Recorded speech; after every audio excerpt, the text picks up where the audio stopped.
mode. Good afternoon. I'm Roy Weiler, the Director of Trading Operations for Time Leverage Capital. For anyone who has missed our previous webinars, please give us a call at 800-519-9085 and we can send the videos you missed. You can also browse by topic on the Option Ranger website under Demo Videos. If you're a guest but not yet part of the beta program, please schedule a brief discussion of your current trading knowledge so we can prepare a lesson plan based on your level, at your pace, and on your schedule. Now, for an important disclosure, please be aware that trading futures and options involves a substantial risk of loss and is not suitable for all investors. Past performance is not necessarily indicative of future results. Please be sure to read and understand all disclosures before investing. All of the examples discussed are for educational and illustrational purposes only. Our examples are not individualized trading advice. Each person must ultimately make decisions based on individual risk tolerance and financial objectives. If at any time during the webinar you have questions or trade ideas, please type them into the chat box and we will do our best to answer them. Our presenter today is Mr. Adrian Mueller. He's the lead developer of the Option Ranger software and served as chief strategist of Dow Jones Megatrends, an all markets newsletter. Mr. Mueller is the founder and principal of the independent introducing brokerage, Time Leverage Capital, and a former stock option principal. The program in which you are participating was developed over many years to train professional brokers and to provide user-friendly educational programs for individual investors. Without further delay, welcome to our Bull Call Spreads for Upside Moves with Undecided Volatility webinar. Mr. Mueller? Thank you, Roy, and happy Tuesday afternoon to everybody. Today, we're going to go straight into our strategy gallery and go into our discussion. To summarize, in order to have a more complete or well-thought-out trading strategy, our gallery is laid out with two of the primary Mr. Mueller? necessary. Yes? You're not sharing your screen. Okay, that's okay. Okay, I am now showing my screen, I believe, so sorry about that. We're Yes. in the strategy gallery.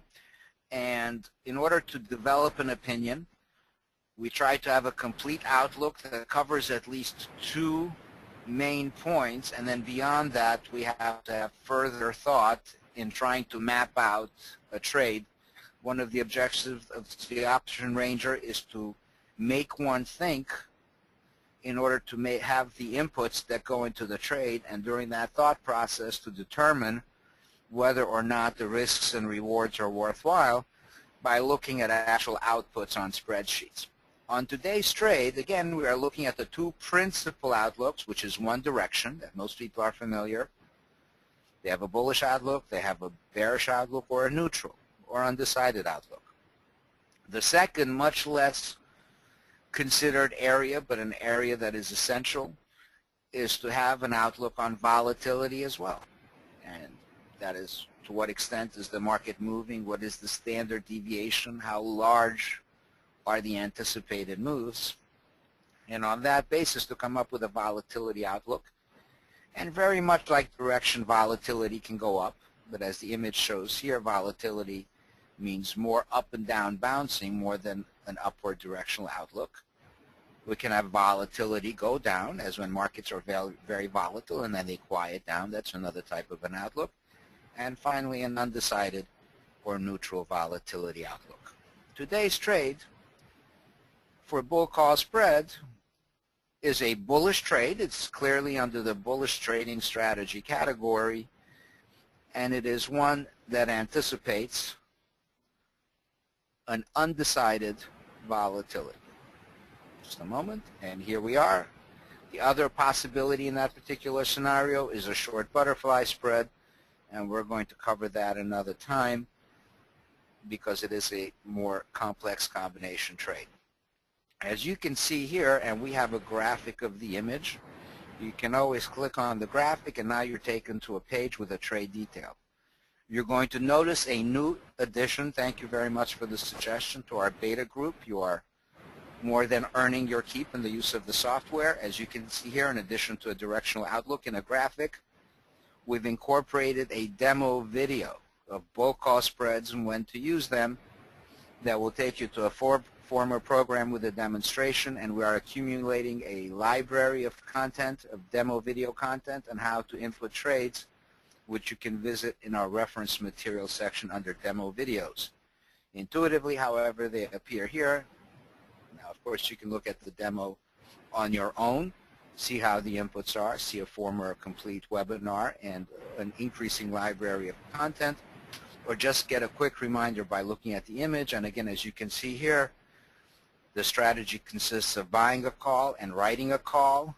The profit is limited to the spread minus the costs, and you have the description here. What is the outlook? If you believe that the market is bullish, but moderately bullish, it will go up somewhat, it's more likely to rise than fall, and it will not significantly exceed the strike price where you collect premium on the short call. The profit is limited to the difference between the strike prices of the options. This type of a trade really enables somebody to think not just is the market going up, but to come up with an opinion, ideally, of how quickly does one person think that the market is going up, and furthermore, just how far up is it going. A well-informed trading decision should all these factors into account. Where's the market going? How quickly is it going? And more specifically, how far in the desired direction or anticipated direction is it going?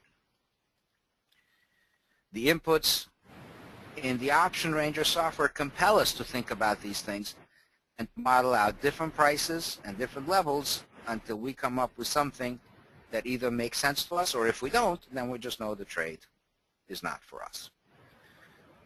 The profit, as we indicate, is limited to the difference between the two strike prices of the options minus the costs. The loss is limited to the premium paid and the cost of the trade.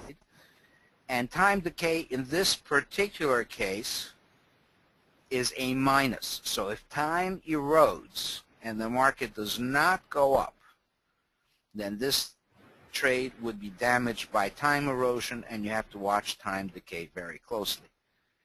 This trade, however, will not be as significantly impacted as a straight-out call option, in which case there will be only time decay on the long option, which is a disadvantage, without some level of time decay on the short option, which would make up a portion of that time decay. So in this particular trade, time decay is still a minus, but it is, if you will, less of a minus because the anticipation is not for rising volatility. Now that we have identified the strategy, the bull call spread, we know our scenario. We think the market's going up, but it's not going to explode up. It's not going to fall up. It's just going to kind of creep up to a level that we're going to think about and predetermine. And now we're going to figure out, in the easiest way that can be, which is just to pull up some trades and see how some of these trades would look on a spreadsheet on intrinsic values at expiration. So in this particular case, we're going to go to our master combination calculator, and we have already saved, as you can see, some bull call spreads in 3 markets: in the S&P, in gold, and in crude oil.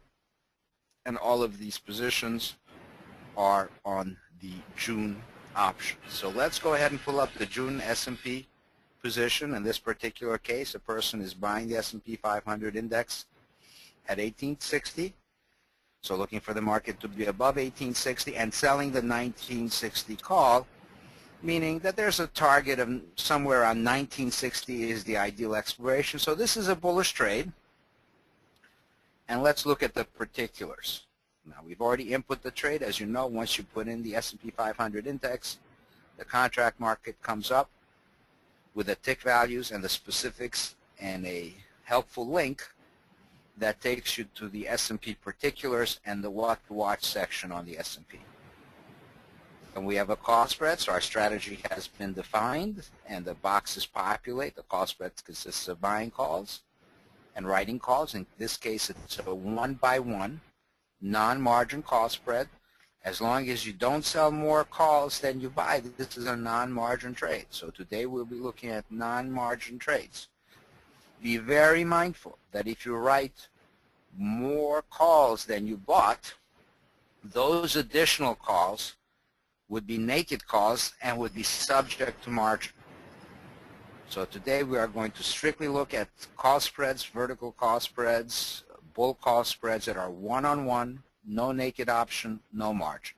Let's have a look at the particulars of the trade. The S&P call at 1860, trades for 54 premium points. We multiply that by the size of the index, which is 250, and we see that there's an outlay of $13,500 in order to have the right, but not the obligation, to buy the S&P at 1860. In order to mitigate the costs and the volatility costs of being in that option, this person also sold a call at 1960, saying, I don't think this thing is going to 1960 or much above it. So this person would say, I want to be long, but let me reduce my costs by 2,500 because they think this market's not going to go to 1960 anyway. So why not reduce the cost of this 54 call by collecting 10? Then we look at the particulars of the trade. Now the person ends up with a net debit of 11,000 minus transaction costs that have already been input. So the net debit on the trade, put it in red, so that should be helpful, is 11,110. And that, as you can see, also in bright red, is the maximum risk of loss on the trade, which consists of the premium debit paid in this case, along with the transaction costs. Now, however, and the maximum profit on this trade, as we can see, is 13,890, which is the difference between the two strike prices minus this cost. Intrinsically, and you should really keep this number in mind, although volatility and premium prices need to be monitored at all times, somebody who puts on this trade should have a sense that intrinsically, for the long option to be in the money at expiration, the market needs to be above 1904.44. So in this particular case, if the market's around 1870 or so now, in order to break even at expiration, because of the premium paid, this market does need to work its way up about 35 points to be above 1904.44 based on these numbers. Or, as monitoring premium at all times, the premium break-even has to be above 44.44. And again, that's not exactly the tick value, so I would look at this and say 44.5 or 45. So you keep monitoring prices. If this premium is at 60 and you want to come out of the trade from 45 to 60, you picked up 15 points.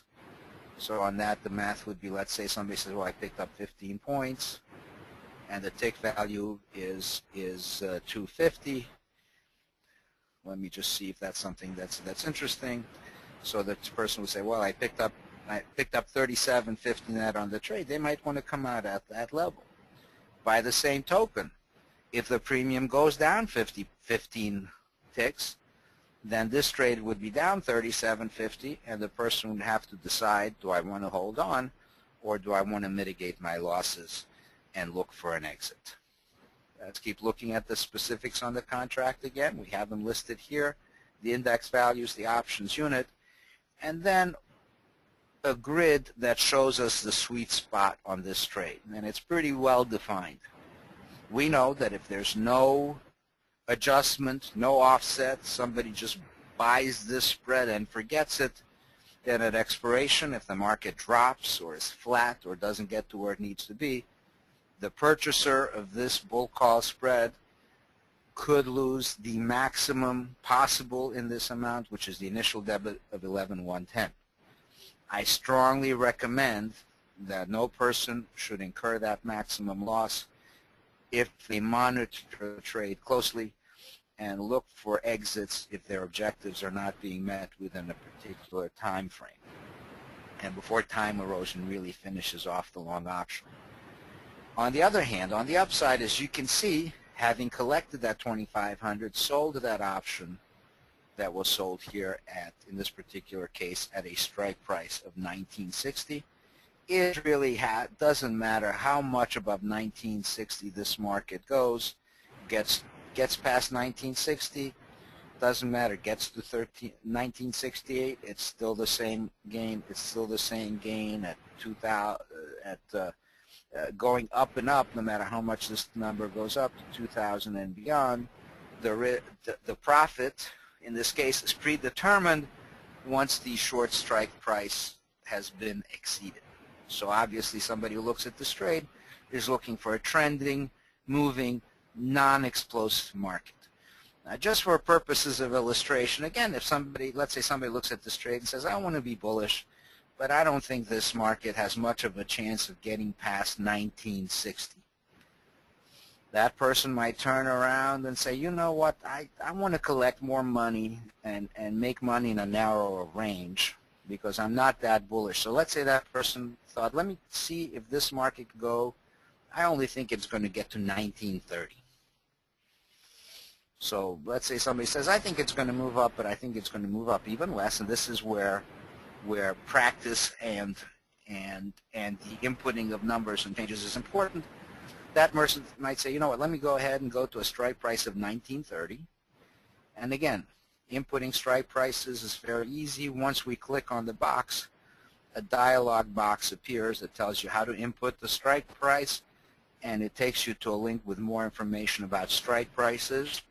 In our demo library, we also have a discussion of different types of options in, at, and out of the money options and how they react. That has a direct impact on selecting the strike price. So in this case, we're still writing an out of the money option at 1930, but closer to the money in order to collect more and anticipating a smaller upside move, but still an upside move. So what would that 1930 call be for that particular month?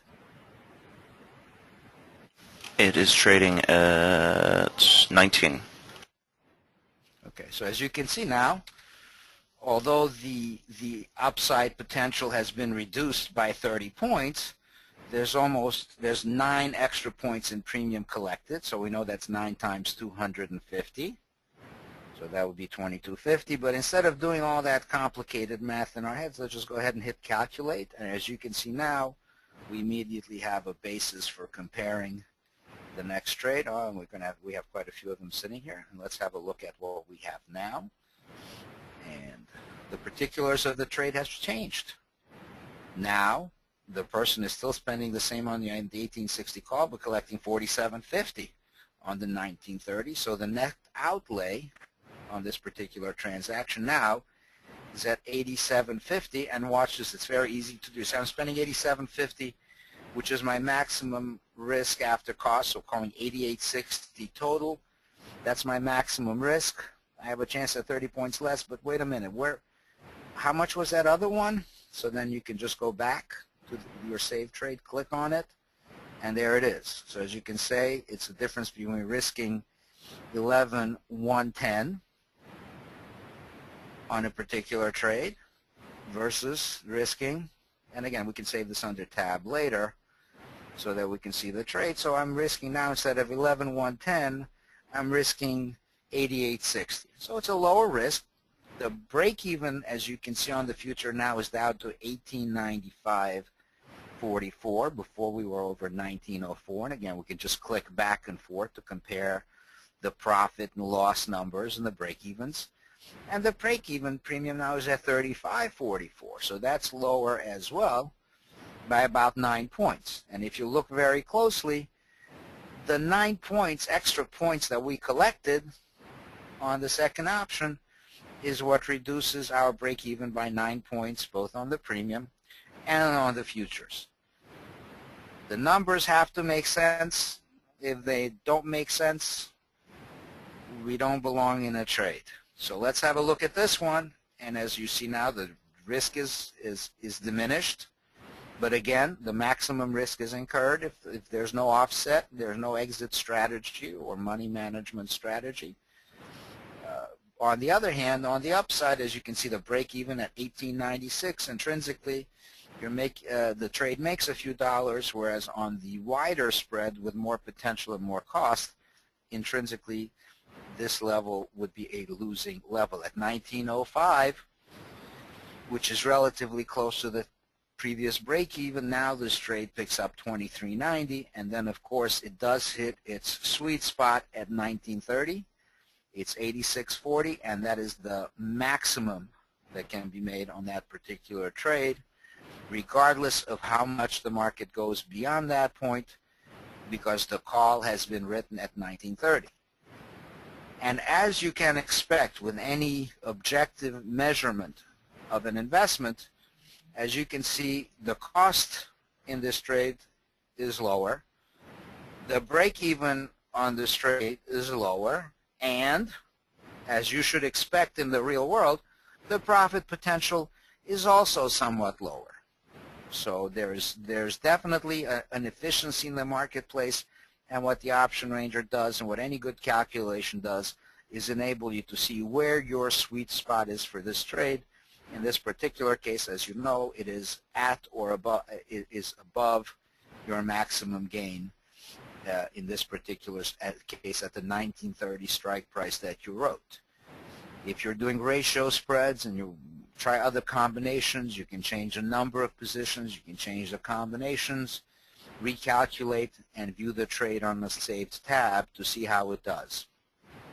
One more reminder, be very mindful that if you input these trades here, you should look into signing up for your platform where you can input these trades, get them updated in real time so that you can have access to quotes and charts and monitor these positions in real time with real updates of value using one of our available platforms.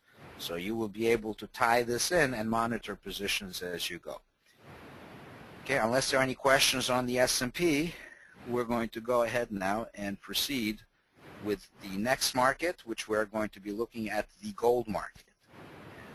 The gold market has rallied, believe it or not, over $100 in a reasonably short period of time, and today is correcting a little bit. We're seeing June gold at $1356.40, down $16.70.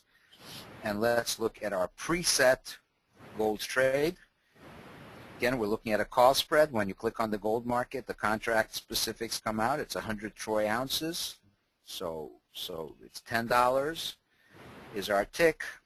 We have an input of how to put in the strike price with a link to further discussion of strike prices and different types of strike prices, as well as how to input a premium. In this particular case, again, this person is looking to buy gold, to have the right but not the obligation to buy gold at $13.60. So this is an at-the-money option. It's actually about $4, $3.50 out of the money, so it's a close to the money option for a premium of $39. And then this person says, yeah, I think gold is going up. I don't think it's going above $14.60. So again, they would want to reduce the costs. They don't think the volatility is going to go up. They think the market in this time frame is just going to march up slowly, trend up, but not explosively, or quietly. And for that kind of a trade, this would be the market, again, if the goal is at $14.60 or thereabouts. The math is quickly done on the trade. Again, we're talking about buying a gold call at $13.60. That's 39 premium points times 100 ounces is 3,900. So it's 39 times 100 ounces is 3,900 for the right but not the obligation to buy the gold at $13.60. And the same person, to mitigate their costs and also capping profit potential, decides to collect $10 times 100 ounces, collects $1,000 in order to reduce costs, along with capping profit, because this particular person would not believe that gold is going to make it beyond $14.60, which makes sense because if gold went up above $14.60 in that time frame, or they thought it would, then that would be a rising volatility expectation, and a rising volatility expectation along with a bullish position does not mean a bull call spread. A rising volatility expectation might mean purchasing a call or doing some other strategy that anticipates rising volatility. So now we're looking at a trade here. Cost $2,900 minus cost is $3,010. That is the net debit. And again, as long as no more calls are sold and purchased, the maximum risk is limited to the premium paid, the debit on the trade, and factoring in the transaction costs. So the break-even on the futures would mean that this market, by expiration intrinsically, would have to be above 1390.1.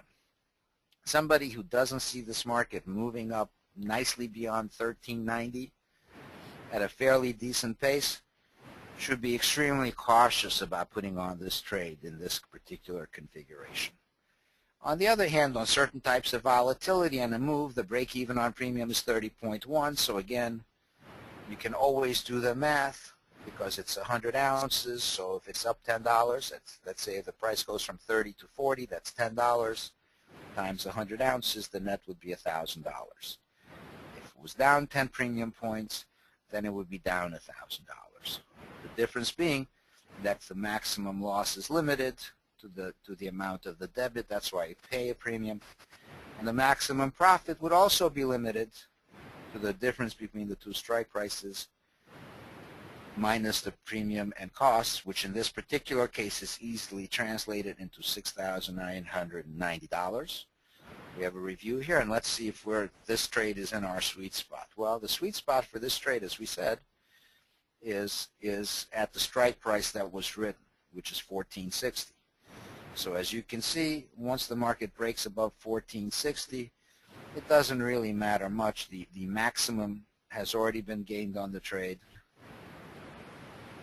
The maximum has already been gained on the trade, so if the market goes to 1,600 or 2,000 or 50,000 or any absurd number to the upside, the profit potential is limited because the premium collected gave the difference above that number to the person who purchased that option. And again, the maximum risk, as you can see, doesn't matter if gold goes to zero. If they give it away on the sidewalk, you can't lose more than what you spent on the option, on the spread rather, which is the premium debit and costs.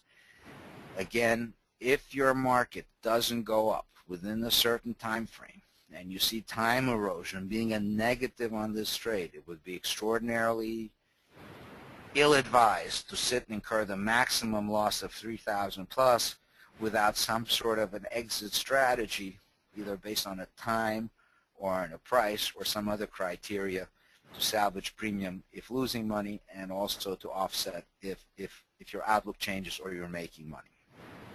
Again, on a trade like this, and I'm going to want to do another example for people that have a more tight outlook. So I'll be looking for a price, let's say on a 1420 call for somebody who is bullish but thinks the market is going to go up a little bit less. So let's say somebody goes in and says, you know what, this is kind of a lot of money to spend for me to have room all the way to 1460. I'm looking at this thing, I don't think it's going to 1460. I want my break even to be a little closer, and I want to spend less money. So let's say they turn around and say, well, you know, this range doesn't look right to me. I'd like my sweet spot to be a little bit lower in the price. They might turn around and say, well, let me see how a 1420 call is priced and how that affects my break even. So let's say on a 1420 June call, the price would be, just a moment. Again, when you're using our simulation platform, you'll be able to pull up these prices immediately and input them yourself. It's at $16. So that's at $16, which we know for a fact.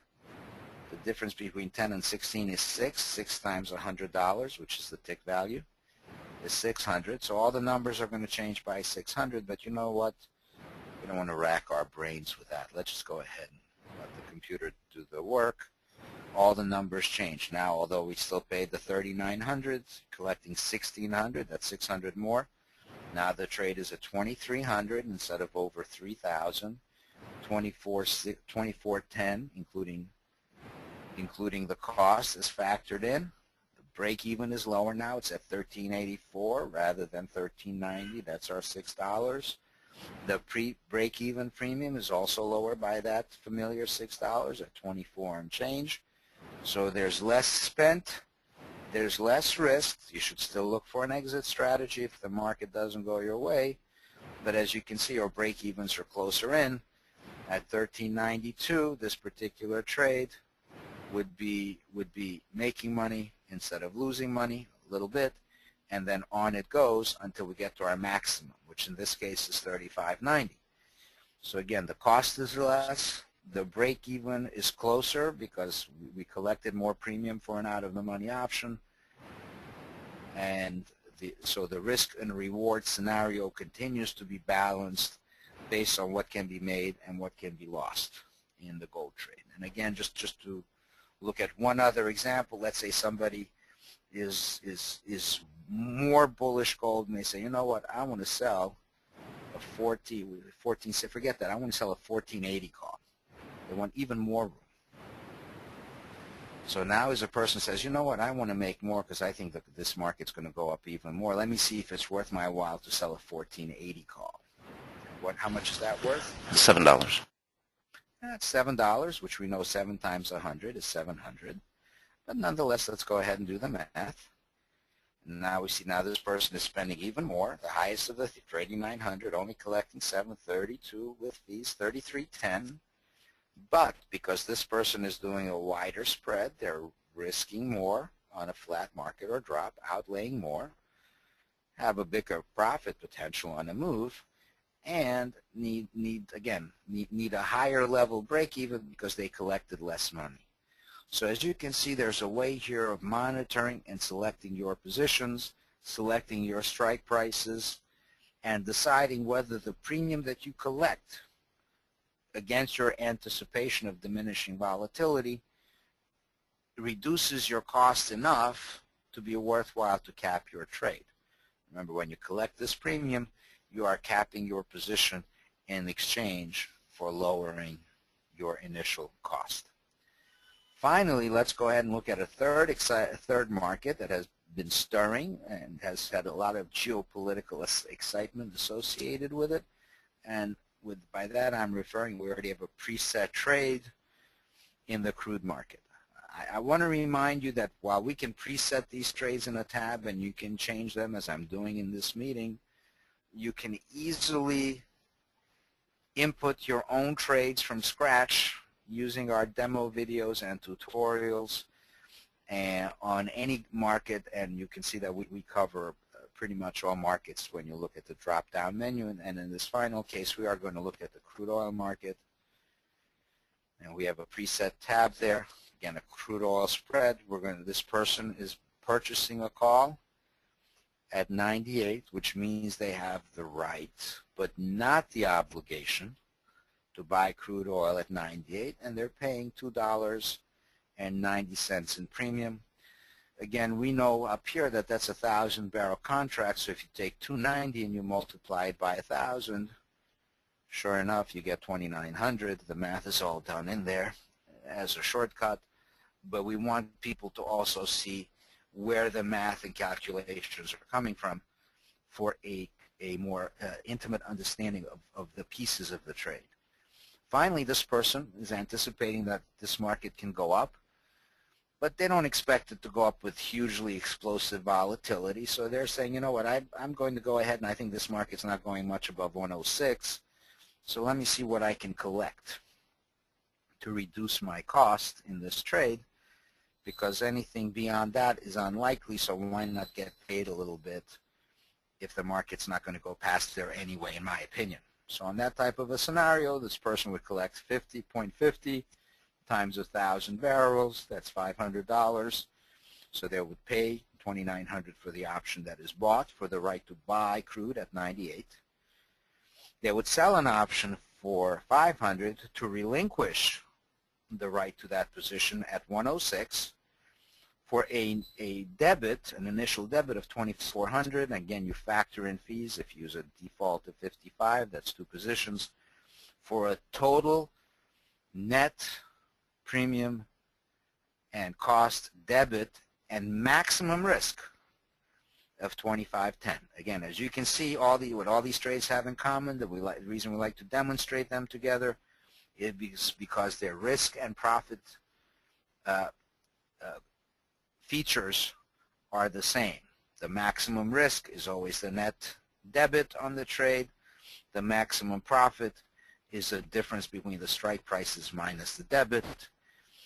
And then, because we're not trying to get back to high school math, We have calculated the futures break even. This person would have to look for basically crude to find its way somehow above $100.50.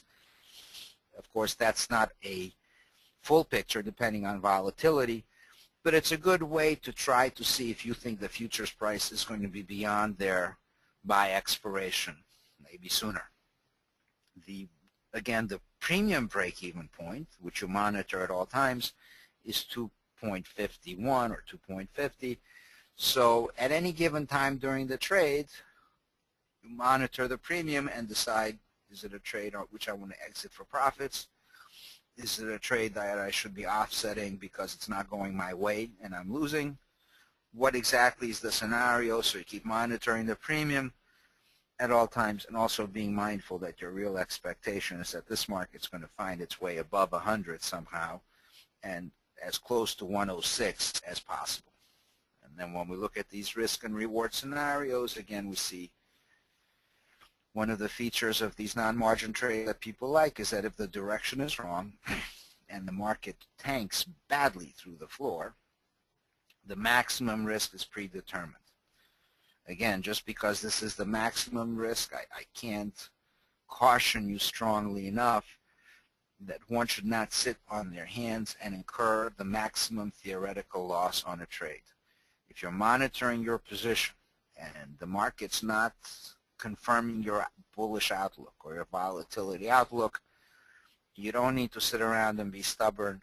You can say, let's say if your maximum risk was 25.10, your position, you get a bid and ask or a quote, you think it's going to be 1,500 and you've changed your mind, you can walk away and mitigate your losses to whatever the market has available at that time in premium for your positions.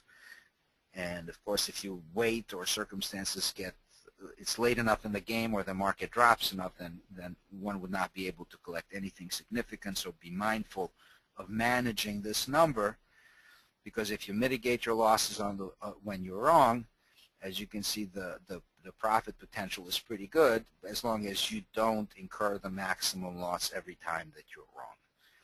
And so as you can see here again in the trade, we have a limited risk and the profit potential is also capped.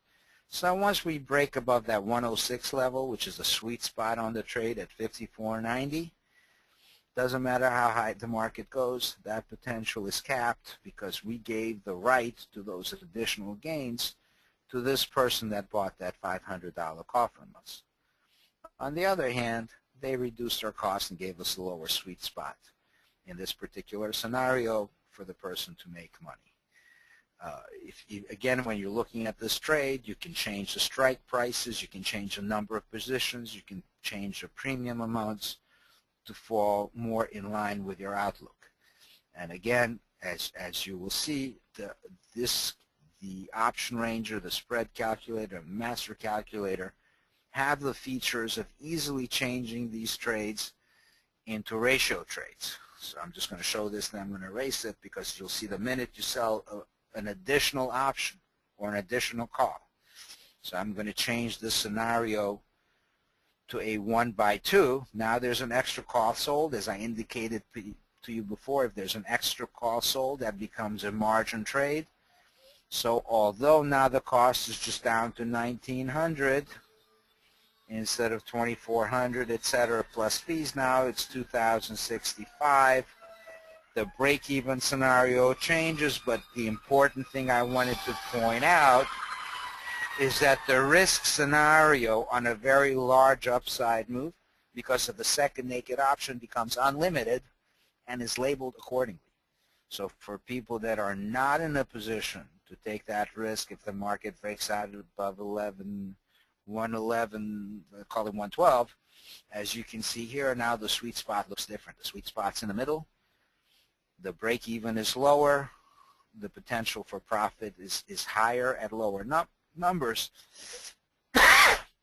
On a drop, the risk is limited as before. So you could say that the risk is limited on a drop because you bought a call, but due to the second naked call on top, the losses can increase as that second position could be losing tick for tick on a significant rally. So I wanted to just point that out to you, although it's outside of the parameters of this particular trade. For those of you that are inputting trades, you can input in those trades, but make sure that you're aware of the margin difference. And if you are unsure, then you have to go back and actually look at the risk and reward table and see whether the risk is limited or whether the risk is unlimited, because it's going to be labeled accordingly along with your break-evens on premium and on intrinsic value on the futures. We will be doing some follow-up strategies in the future. A lot of people are asking, well, if I do a spread, I do a call spread. Let's say, for instance, they do a call spread, or let's use the S&P. Let's say they do an S&P spread, and they actually end up doing it or modeling it an account.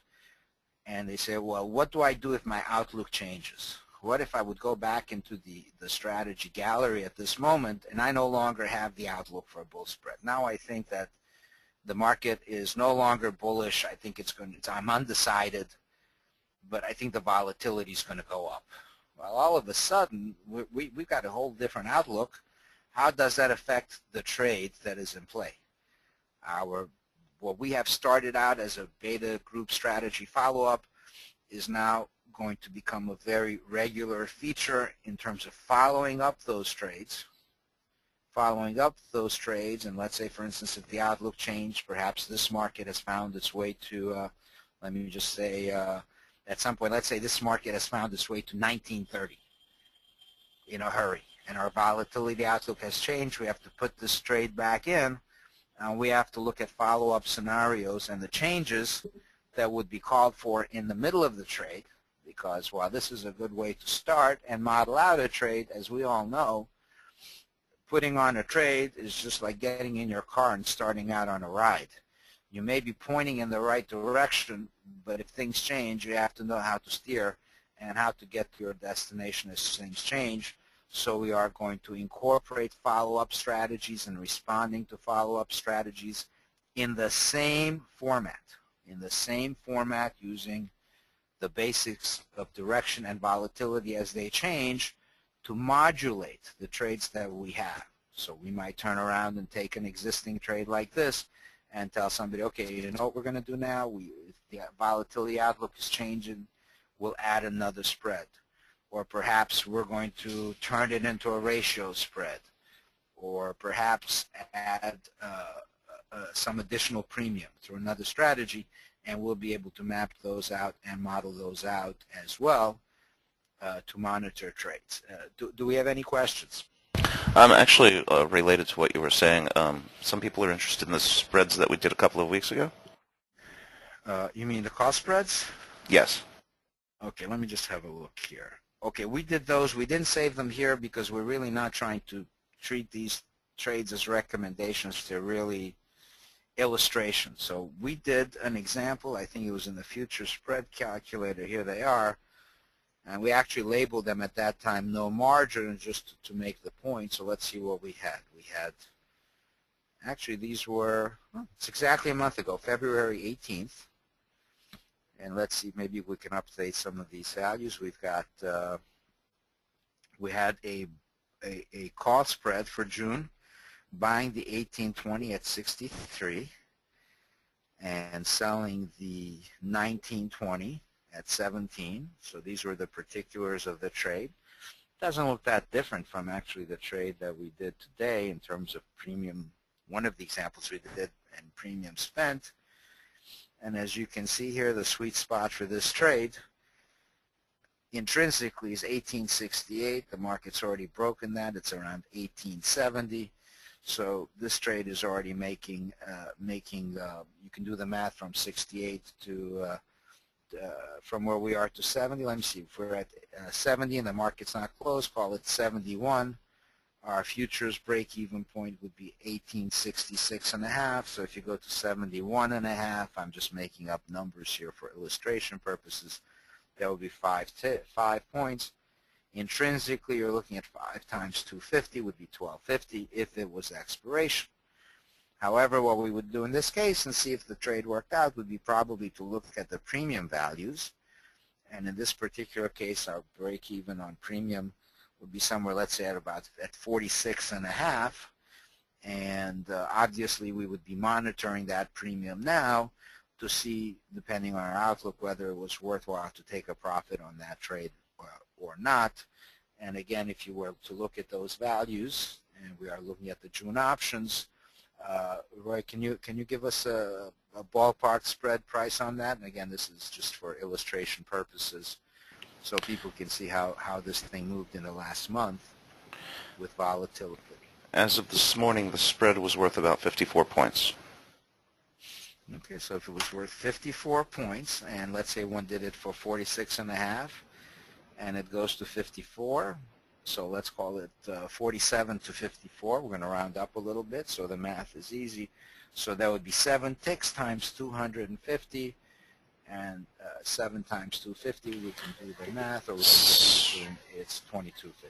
$1,750. 1750, excuse me. So that would be 1750, assuming those fills. Again, we didn't show these trades as a recommendation. We're not trying to take credit for this trade. It was an illustration.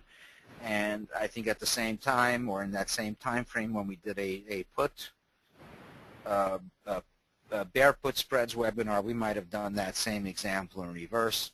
I think we have the same example in this particular case on the using some different strike prices. In this case, we raised the strike price from 1820 to 1850.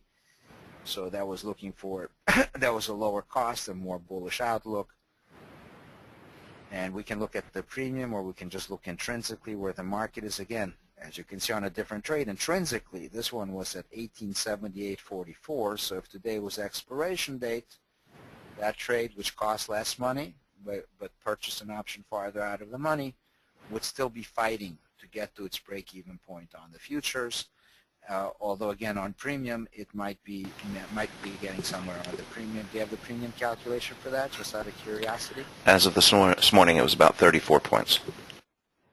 Okay, so we're looking at 34 points, and it was, call it 28.5 to 34. Again, because of the volatility in this particular case, although intrinsically the position is not there yet, but at 34 points, let's say we picked up 5.5. Boy, 5 points is 1250. So this trade, which actually spent less money and bought a long option farther out of the money, due to volatility, and because the market has been kind of marching up at a given pace, the volatility and the premiums are enough. Somebody said, you know what, I'll take that 1250 or whatever the number is, because you know what, I'm still not past 1880, and time erosion could be a factor. I'm a little less bullish. Person could choose to walk away just to collect that premium, or continue to hang in there. So again, that's an example, and let's see what else was there. We're looking. Oh my goodness, what's this? A soybean example. Oh my goodness, 1320 to 1420. I wish this wasn't okay. Let's have a look here again. In this particular scenario, all the particulars, including the contract specs. Hold on a second. Let me make sure that we get in the soybean trade. I didn't click it. Correct. So I have to make sure I click it extra enthusiastically so that the calculation occurs. And let me see at the top. Okay, now the change has been made. The tick value now and the contract specs of 5,000 bushels are showing the particulars of the trade. In this particular case, we have the debit on the trade. The futures break-even was 1358.20, and July beans are 1395. So in theory, if today was expiration, and it's not, so we'll have to look at premiums, this trade would be up over $1,700, and we can do the particular math over here by using the tick values. And on premium, because the trade, including costs and everything else being factored in, was 38.2 points. Now it's pretty intrinsic. Volatility has been going up, so let's see if this spread still performed. Go ahead. Can we get a premium for? Yeah, go ahead. Today's settlement was 54.5 cents. Okay, so you call it 54 and call it 54 minus 38. So here we go. Yeah, let's have a handy calculator. So you have 54 minus You have 16 cents. is 16 cents times, and this is $50 a penny, so 16 times 50 is $800. So this trade at an initial debit, total debit including costs of $19.10, would be up 800, and that's again because it's 16 cents times, and we have the tick value as 50. You can see that up here, the tick value, and then if you go up to the